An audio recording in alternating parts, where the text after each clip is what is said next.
F'konferenza li għalqet il-laqgħa tal-mexxejja tal-pajjiżi membri tal-Commonwealth għas-sena 2015, il-Prim Ministru Joseph Muscat sostna li kollox wera li l-pajjiżi tal-Commonwealth kapaċi jaslu għal qbil fuq kwistjonijiet.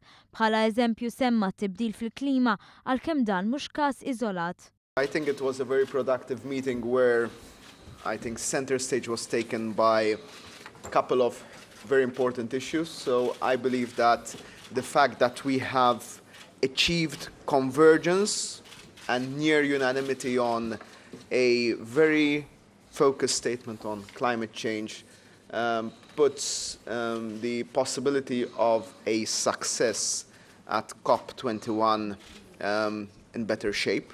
Min barra t-tibdil fil-klima ċ-CHOGM iddiskuta wkoll ir-radikaliżmu u l-estremiżmu. Kulħadd fehem li dawn huma temi li għandhom ikunu indirizzati u dan billi tingħata l-għajnuna neċessarja lil pajjiżi fil-Commonwealth li qed jaffaċċjaw din l-isfida. I do believe that we have now a setup that will be beefed up in the next few months where the Commonwealth will be helping different countries and different grassroots organizations to fight the phenomenon of extremism. Fl-istess ħin hemm temi li l-pajjiżi differenti għandhom ħsibijiet diversi dwarhom.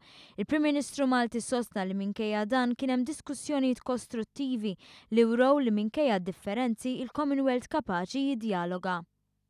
Do want our country to champion the issue of equality, and I don't think there are different degrees of equality. I think equality when it comes to race, when it comes to gender, when it comes to sexual orientation is just equality, and that's it. And I believe that one should not differentiate between one and the other. I know that there are a number of member countries that don't share my view, but I think we had a very constructive conversation, or at least we started a very constructive conversation on all this.